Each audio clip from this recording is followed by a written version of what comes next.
Halo semuanya, apa kabar kalian semua? Terutama buat kalian kaum rebahan yang selalu nongkrong depan HP.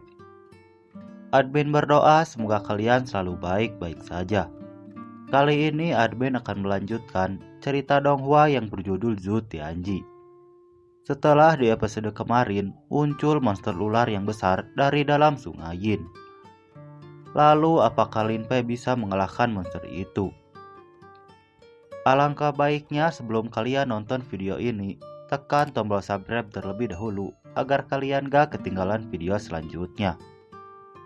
Langsung saja tanpa ngoceh-ngoceh lagi, kita masuk ke ceritanya. Cerita dilanjutkan dengan kemunculan Kaisar Iblis dari dalam sungai. Lin Fei yang menyadari kalau kekuatan monster itu sangat kuat, lalu lari sambil menggendong si Song yang pingsan. Akan tetapi monster itu tidak membiarkan Lin Fei lari dan menyerang dengan ekornya. Lin Fei lalu terpental ke belakang dan dia langsung menyerang monster itu. Tapi serangannya tidak bisa melukai monster itu. Pada saat Lin Fei terjatuh, monster itu lalu mendekat. Akan tetapi monster itu malah mengeluskan kepalanya pada Lin Fei. Lin Fei kemudian melihat tanda yang ada di kepala monster itu. Kemudian cerita berpindah ke masa lalu Lin Fei. Di sana diperlihatkan kalau Lin Fei sedang berjalan, lalu menemukan seekor ular kecil. Saat Lin Fei berkultivasi, ular itu datang sambil membawakan buah untuk Lin Fei. Karena ular kecil itu selalu membawakan Lin Fei makanan, jadi Lin Fei menawari ular itu untuk menjadi ularnya. Dan ular itu pun setuju. Lalu Lin Fei membuat kontrak dengan ular itu dengan memberi tanda di kepalanya. Terlihat kalau ular itu sangat senang setelah membuat kontrak dengan Lin Fei.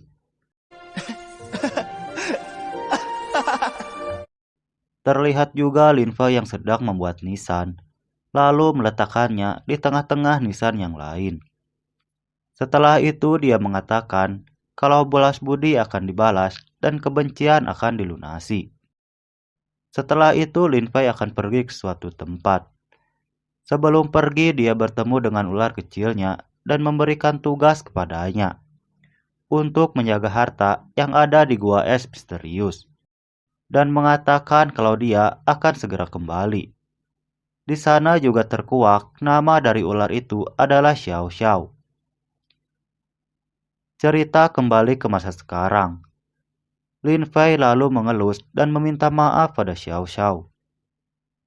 Setelah itu Xiao Xiao terlihat kesakitan karena melakukan serangan balik transformasi perubahan bentuk. Lin Fei lalu memerintahkan Xiao Xiao untuk berubah bentuk. Akan tetapi Xiao Xiao tidak mau melakukannya. Lin Fei lalu mengatakan, kalau kau berubah menjadi bentuk manusia, kau bisa menemaniku selamanya. Setelah itu Xiao Xiao pun pergi untuk berubah bentuknya. Cerita berpindah pada Hisong Tianxing yang tidak sadarkan diri. Terlihat juga karakter baru yang bernama Wang Lingguan dan merupakan senior dari Hisong Tianxing. Setelah itu Song pun terbangun sambil mengatakan Kaisar Iblis. Lalu mengatakan kalau dia bertemu dengan Kaisar Iblis di Sungai Yin. Wang Lingguan lalu menampar Song dan mengatakan kalau Lin Fei telah menceritakan semuanya. Song lalu dinasehati oleh Wang Lingguan dengan mengatakan kalau melebih-lebihkan fakta bukanlah sesuatu yang dilakukan oleh murid puncak hukuman surgawi. Setelah itu dia berniat untuk meminjam piringan rasi bintang dari gurunya, yang akan dia gunakan untuk menyusul Lin Fei. Kembali ke Lin Fei yang akan pergi ke tebing paruh elang. Lin Fei lalu mengeluarkan energi kematian untuk menyamar dari monster yang ada di sana. Lalu muncul Song yang menggunakan formasi teleportasi untuk menyusul Lin Fei. Lin Fei lalu memasukkannya ke dalam gelembung kematian dan mengatakan jangan pernah keluar dari gelembung kematian. Song mengatakan kalau Lin Fei gila. karena berani pergi ke tebing Peruh Elang. Kemudian Sisong menjelaskan kalau ratusan tahun yang lalu pernah ada kaisar iblis di sini. Dia menaklukkan banyak iblis di Sungai Yin dan menjadikan dirinya sebagai kaisar iblis Sungai Yin, dan bahkan ingin mengambil sekte Weijan, sehingga membuat ketua sekte menjadi murka dan menekan kaisar iblis dengan menggunakan energi pedangnya. Setelah itu muncul esensi Yin mistik di atas tebing Paruh Elang. Sisong lalu berlari ke arah cahaya itu sambil mengatakan kalau esensi Yin mistik itu adalah milikku. Lin Fei yang melihatnya lalu lari mengejarnya. Akan tetapi dia langsung diserang oleh Sisong, yang membuat benda penyimpanan energi kematian menjadi pecah. Saat itu juga Lin Fei menyadari kalau Sisong terkena ilusi. Kemudian Lin Fei menekan kening Sisong untuk menyadarkannya. Dan Sisong pun sadar, akan tetapi mereka berdua sudah dikepung oleh monster ular.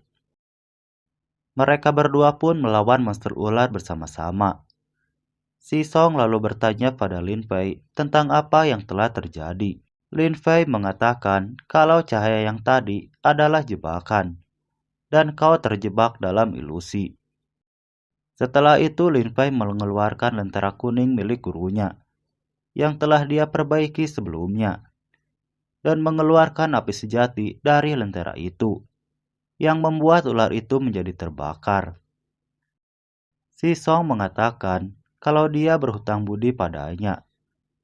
Lalu Lin Fei meminta piringan rasi bulan bintang pada Sisong, dan berniat untuk menggunakan itu untuk keluar. Sisong lalu mengatakan kalau piringan rasi bulan hanya bisa digunakan sekali dalam sehari. Lin Fei lalu meminta piringan itu dan memeriksanya.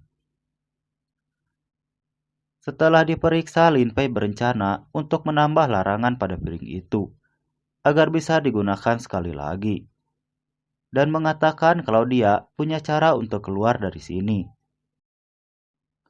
Lalu mereka berdua pergi ke sebuah gua. Lin Fei meminta Song Tianxing untuk menjaganya.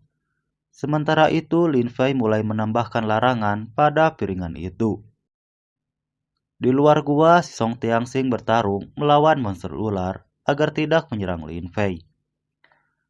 Terlihat kalau si Song mulai kewalahan menghadapi ular itu, dengan kaki dan tangannya digigit oleh monster ular itu.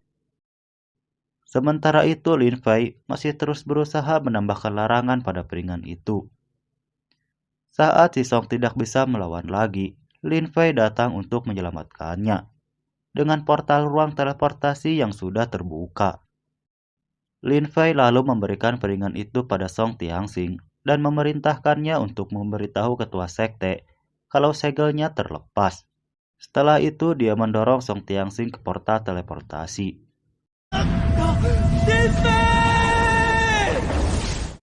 Si Song pun keluar di sekte, tepat di belakang Song yang sedang menyapu, dan memerintahkannya untuk melapor. Di sisi lain terlihat Li Qingsan yang sedang berkultivasi. Lalu datang juniornya yang melaporkan kalau ada keanehan pada segel Kaisar Iblis. Setelah mendengar laporan juniornya, dia langsung berangkat. Cerita kembali ke Lin Fei yang selesai melawan ular-ular itu. Setelah itu dia mengeluarkan lentera milik gurunya dan melakukan sesuatu. Akan tetapi saat dia melakukannya, datang bayangan Kaisar Iblis dan menggagalkan usahanya. Bayangan itu lalu menyerang Lin Fei dan mengikatnya sampai dia tak bisa bergerak. Saat Lin Fei berusaha untuk melawan, lalu datang Xiao Xiao yang menyelamatkannya. Sehingga bayangan itu pun pergi.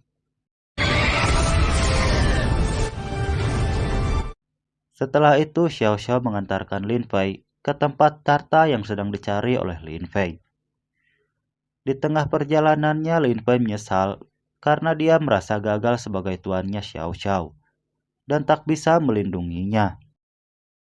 Setelah turun dari Xiao Xiao, Lin Fei pun berjanji kalau nanti dia bertemu lagi, dia yang akan melindungi Xiao Xiao. Kemudian dia pergi ke sebuah makam. Sesampainya di sana, dia langsung mengeluarkan segel untuk membuka portal menuju tempat harta yang dicarinya. Setelah portal terbuka, dia pun langsung masuk ke dalam. Kemudian dia mencari harta itu. Saat dia menemukannya, dia langsung mengambilnya. Akan tetapi karena harta itu sudah lama, sehingga menjadi rapuh. Jadi pada saat Lin Fei memegangnya, harta itu menjadi retak dan hancur berkeping-keping. Dan setelah itu cerita pun berakhir. Lalu apa yang akan terjadi selanjutnya? Saksikan kelanjutannya di part berikutnya. Nah, segitu dulu alur cerita Zhu Tianji episode kali ini ya sob. Jika kalian suka, admin akan dengan senang hati untuk melanjutkan ceritanya. Jangan lupa tinggalkan bacotan kalian di kolom komentar agar channel ini bisa terus berkembang, dan sampai jumpa di video selanjutnya.